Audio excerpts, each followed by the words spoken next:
Coming up on LUTV News, 5 people are hurt after a suspect opens fire at a bar in Columbia. We have the latest on the suspect. Plus, the St. Louis mayor is expected to be at the signing of President Biden's infrastructure bill on Monday. Find out what the bill contains. And former President Trump's advisor Steve Bannon has turned himself in to authorities. Find out what he faces. Those stories and more ahead on LUTV News.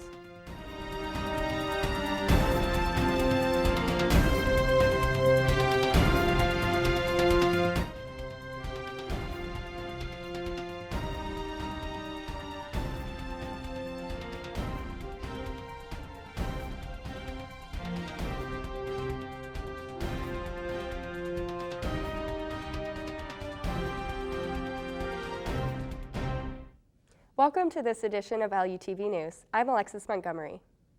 A car crash in Baldwin left 3 teenagers dead and 2 others injured early Sunday morning. Police say the crash happened near Kiefer Creek Road and Forest Valley Drive just after 4 a.m. Police say the car was headed east when it veered off the road, hit a tree, and caught fire. Police identified the victims as 16-year-old Cole Anello, 15-year-old Reagan Sajbin, and 15-year-old Jacob Kiefer. 2 16-year-olds were also injured in the crash, but are expected to survive. 5 people are hurt in what police are calling a mass casualty event at a Columbia nightclub early Sunday morning. Police say the shooting happened just after 3 a.m. outside of Vibes Lounge on North 5th Street. The Columbia police chief says that officers were in the area when they heard gunshots and saw 2 people shooting. 2 officers chased one of the gunmen into an alley where they shot and killed him.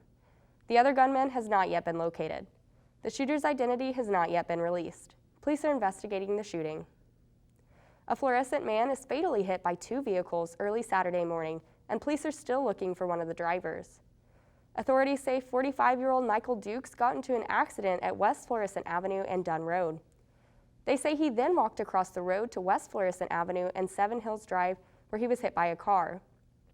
This hit pushed him to the path of another vehicle, and he was struck again. Authorities say that Dukes was taken to the hospital and died from his injuries. The driver of the first vehicle left the scene. The driver of the second vehicle stayed on scene and is cooperating with the investigation. An Ohio man is trying to figure out why his son was found dead after being released from the St. Louis County Jail back in September. The family of Ladonte Ely believe that he was murdered just a few days after his release from jail. How many people do you know can walk out of a jail in 6 months with 7 felonies and several misdemeanors and a $150,000 bond? Whoever this is, they were calculated, they knew what they was doing, they targeted him, and they might have seen that he was suffering from some kind of mental illness. The St. Louis County Prosecutor's Office says that Ladonte was supposed to get mental health treatment and pay restitution as a part of his probation.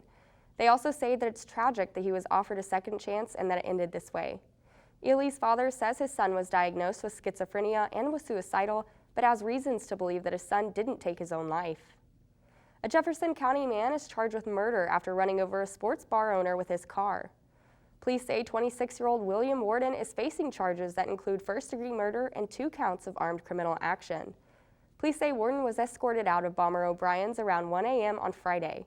They say Warden and several of his friends got into a car and hit 2 men before driving off.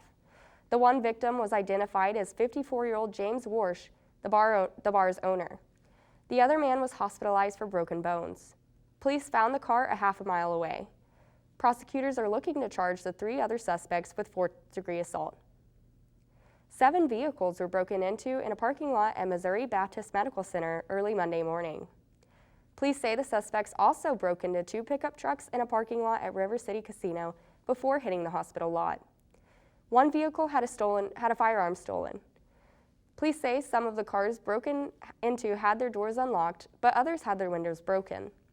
Police describe suspects as 3 to 4 men wearing masks and driving a silver SUV. Town and Country Police Captain says he believes the suspects are the same people wanted in other break-ins across the St. Louis area. Nearly half of the natural gas Ameren customers in Illinois will use this winter is already in the state. Across Illinois are dozens of underground natural gas storage sites, including one in Freeburg, Illinois. Ameren says Illinois has some natural geologic formations that allow us to store gas in the ground. These are natural gas and oil fields where the gas was taken out and depleted, so we repurpose them. The Freeburg storage site has enough natural gas to fill a container the size of Busch Stadium over 80 times. Straight ahead on LUTV News, 3 are dead and over 500 are hospitalized after scorpions flood a province in Egypt. More about how it happened when we return.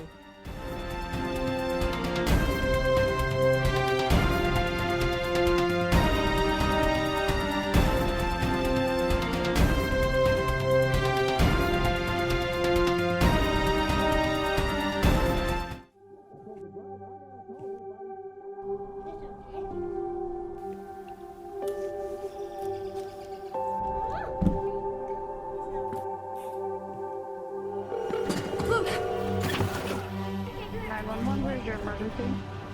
Everyone's on the way. What happened?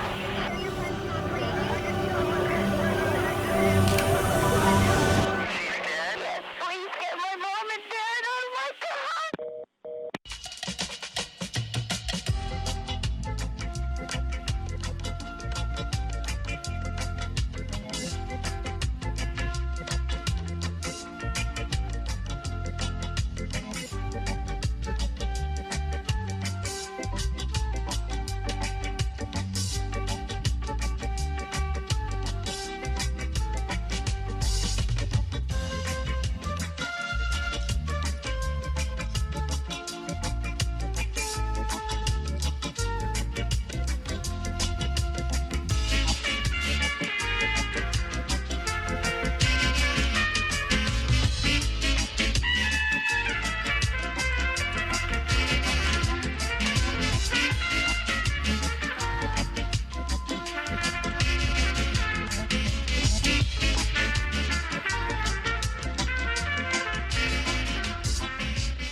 Worried about your friend but don't know how to reach out? You can say how are you or get a fake tattoo. You can ask with an app if it works for you. You can chat with them in VR. It's so good if you think you should check in. Yeah, you should. Whatever gets you talking. Reach out to a friend about their mental health. Whatever gets you talking. Learn how you can help at seizetheawkward.org. St. Louis City Mayor Tishara Jones will be at the White House Monday for the signing of President Biden's $1.2 trillion infrastructure bill. The bill was passed earlier this month. St. Louis City Hall says the bill includes $9 billion for Missouri. Jones will remain in D.C. for several days to meet with other city officials. The bill will deliver $550 billion to new federal investments in America's infrastructure over 5 years. This includes money for roads, bridges, mass transit, airports, and waterways. Also on Monday, President Biden is expected to propose a 20-year ban on oil and gas drilling within a 10-mile radius of Choctaw Canyon in New Mexico.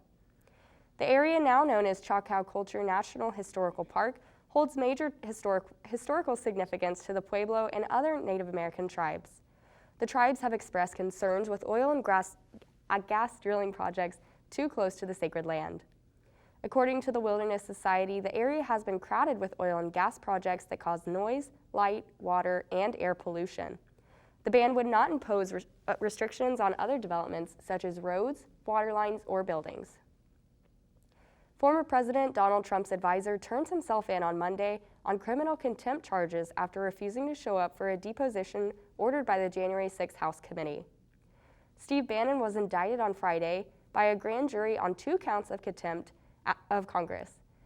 He is also facing a count from his refusal to produce documents to the House Select Committee to investigate the January 6th attack on the United States Capitol. Bannon was spotted at the FBI's Washington office Monday morning. If he is convicted, he could face a year in prison on each charge. The House of Representatives voted in October to hold Bannon in contempt after his refusal to cooperate, and they referred the matter to the Justice Department. The death toll of Travis Scott's Asteroid Festival rises to 10. 9-year-old Ezra Blount died on Sunday due to his injuries.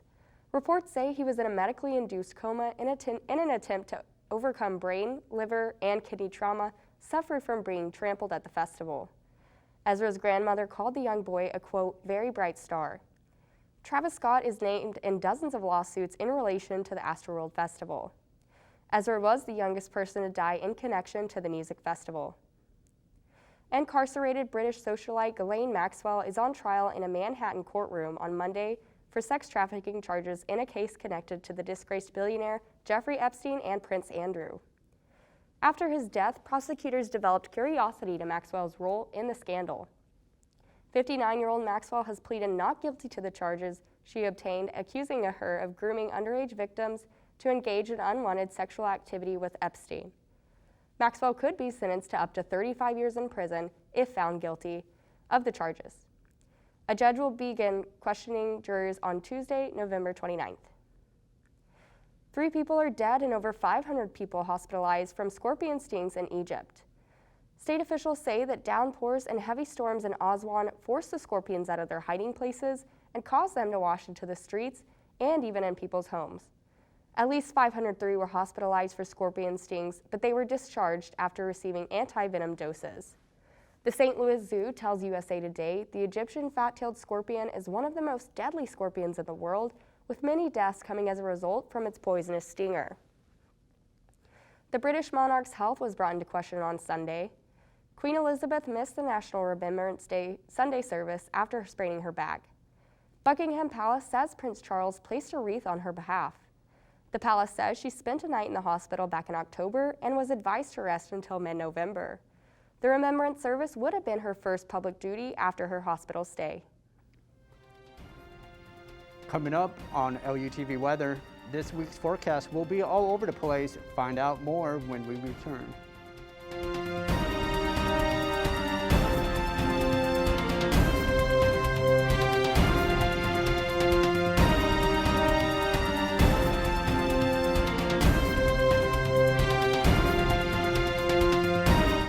Last week, Brandon met a girl on a dating app. One day after work, he finally found the courage to ask her out. No answer. He started to panic. Was he being too pushy? Maybe it was too Hey, sorry I didn't respond. I was driving. I would love to go on a date. How does tonight sound? Brandon tried to play it cool, but inside he knew. A girl so smart, so responsible. She must be a keeper. There was a time in my life where I was extremely homesick. I decided that I needed a pet. When I first saw a turtle, my heart was full. He jumped up and kissed me and jumped right into my arms. I immediately went up to the volunteers at the shelter and said, I want him, he's gotta come home with me. Not anything but lonely. Every day with Turtle is a perfect day and keeps me company when I'm doing schoolwork. I like it when he jumps up on the table too. He is a veggie thief. He's an incredible companion and my best friend. Can't say that I've met anybody that doesn't love him too. When I adopted Turtle, I discovered all the things that make him unique. He's a little bit of a lot of things, but mostly he's all pure love.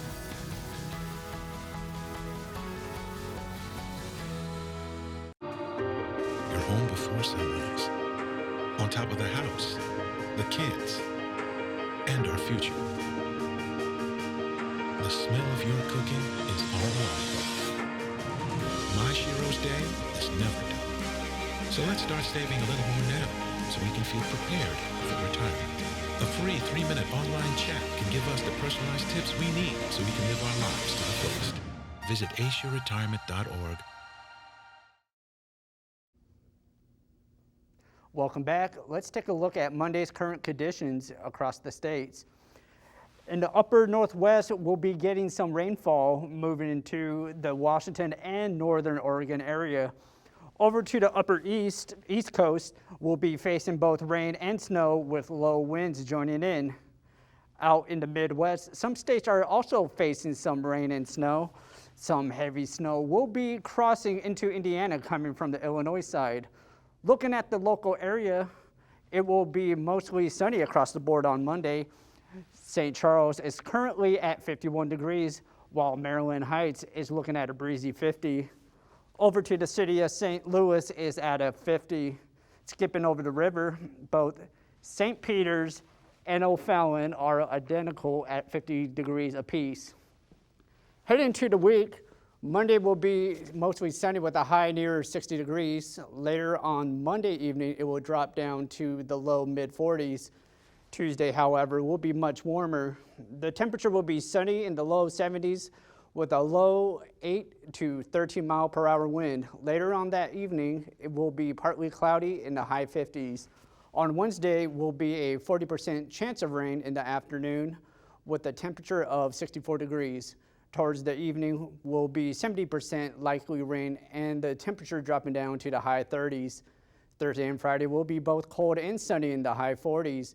Thursday evening will be mostly clear, dropping down into the high 20s, while Friday evening will be mostly cloudy in the mid 30s.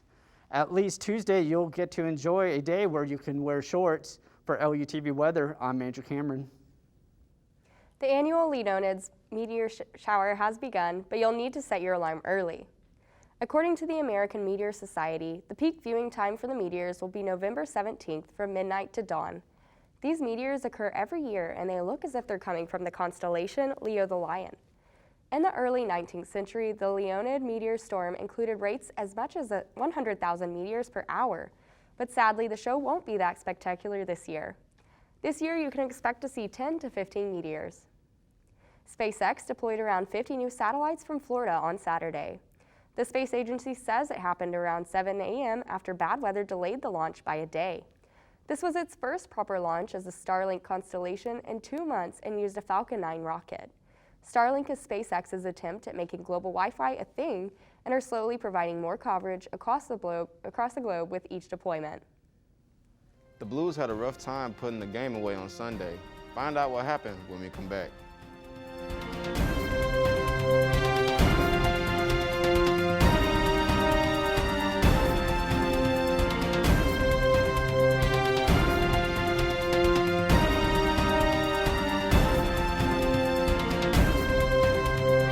So Dad, every day is a challenge. To make sure that the time that I have, I spend with them. It doesn't matter how tired you are, you have to try and to teach them. When they learn something new, and you can just see in their faces, it's such an incredible moment. It's those moments that are my favorite.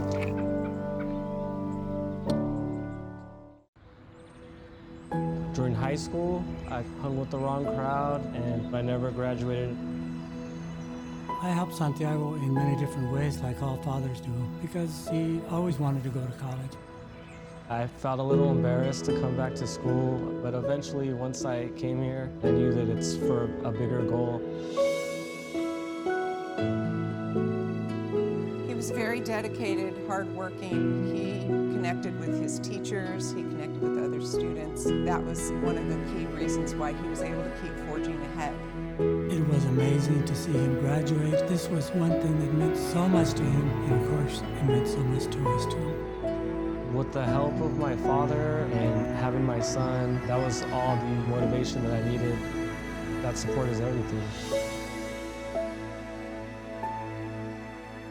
Find free adult education classes near you at finishyourdiploma.org.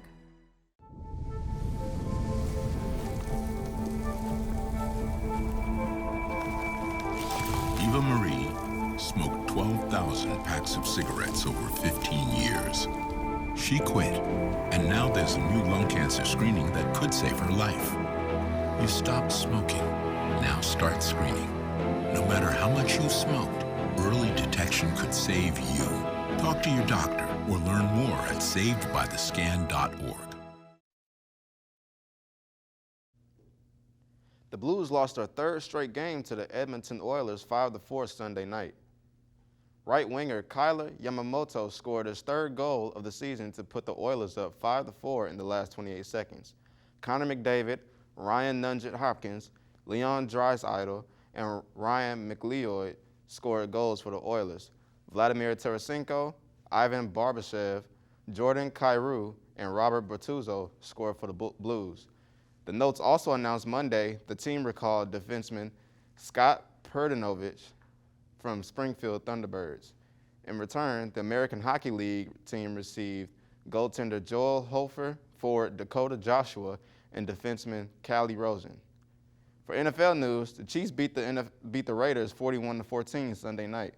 After a rough patch, it seems that quarterback Patrick Mahomes got his groove back like Stella. Mahomes connected to 9 different receivers, including star receiver Tyreek Hill, to pull away with the win. He threw for over 400 yards and 5 touchdowns. The National Football League officials continue a tribute to salute one of the referees who died last month. They wore a CM patch on the side of their hats on Sunday in remembrance of St. Louis native Carl Madsen. 71-year-old Madsen was found unconscious in his vehicle while on his way home from the Kansas City Chiefs and Tennessee Titans game.